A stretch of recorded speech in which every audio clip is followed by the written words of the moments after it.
ప్రపంచంలోనే అతి పిన్న చెస్ ఛాంపియన్షిప్గా నిలిచాడు గుకేష్ దొమ్మరాజు.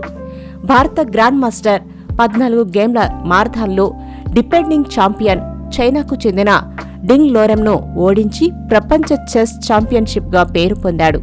దీంతో విశ్వనాథన్ ఆనంద్ తర్వాత గౌరవనీయమైన కిరీటాన్ని గెలుచుకున్న రెండవ భారతీయునిగా నిలిచాడు గుకేష్. తనకు 7 ఏళ్ల వయసున్నప్పుడు చెస్ ఛాంపియన్గా నిలవాలనే ఆశయం ఏర్పడింది. దీనికోసం శ్రమించి ఒక్కొక్క మెట్టు ఎక్కిన గుకేష్ 18 సంవత్సరాల వయసులోనే ఛాంపియన్షిప్గా పేరొందాడు. చెస్ ఛాంపియన్ గుకేష్ తండ్రి రజనీకాంత్ ఒక ఈఎన్టీ సర్జన్, తల్లి పద్మ మైక్రోబయాలజిస్ట్. తన తండ్రి గుకేష్తో కలిసి ప్రపంచవ్యాప్తంగా ప్రతి పోటీలకు గుకేష్తో వెళ్లాల్సిన సమయంలో తనకు ఎంతో ఇష్టమైన గౌరవపరమైన వృత్తిని వీడాల్సి వచ్చింది. దీంతో తల్లి పద్మ ఇంటి ఖర్చులను చూసుకుంటూ ప్రాథమిక పోషకురాలిగా మారింది.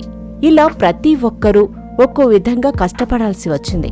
తల్లిదండ్రుల కష్టం, త్యాగం. ఈ ప్రయాణంలో మా కుటుంబం ఆర్థికంగా ఎన్నో ఇబ్బందులు ఎదుర్కొంది. ఆ సమయంలో నాకు తెలియలేదు. 2017, 2018 సమయంలో ఎంతో ఆర్థిక ఇబ్బందులకు లోనయ్యాము. ఆ సమయంలో మా తల్లిదండ్రుల స్నేహితులు సహకరించారు. ఎన్నో కష్టాలు పడుతూ ఈ ప్రయాణంలో చాలానే త్యాగాలు చేశారు. నా కోసం నేను టోర్నమెంట్లో ఆడేందుకు ఆ సమయంలో వారు వారి జీవనశైలిని సైతం మార్చుకోవాల్సి వచ్చింది అని తన కష్టమైన ప్రయాణాన్ని పంచుకున్నారు గుకేష్. చెస్ ప్రయాణం. 2013లో విశ్వనాథన్ ఆనంద్ తన ప్రపంచ టైటిల్ను నార్వేజియన్ మాగ్నస్ కార్లసెస్తో కోల్పోయిన సంవత్సరంలో 1 గంట వారానికి 3 సార్లు పాఠాలతో గుకేష్ చెస్ ప్రయాణం ప్రారంభమైంది. తనకు 7 ఏళ్ల వయసు ఉన్నప్పుడే చెస్ ఛాంపియన్ అవ్వాలనే కల ఏర్పడింది.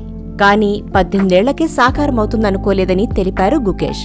ఏజ్ గ్రూప్ ఛాంపియన్షిప్ విజేతగా అనేకసార్లు పేరొందిన గుకేష్ 2017లో ఫ్రాన్స్లోని కేన్స్లో నిర్వహించిన టోర్నమెంట్లో నెగ్గి అంతర్జాతీయ చెస్ మాస్టర్గా నిలిచాడు. 64 చదరపు చదరంగం బోర్డు పట్ల గుకేష్కు ఉన్న మక్కువతో 2019లో న్యూఢిల్లీలో జరిగిన టోర్నమెంట్లో గుకేష్ చరిత్రలో రెండో అతి పిన్న వయసులోనే గ్రాండ్ మాస్టర్గా నిలిచిన రికార్డు ఉంది.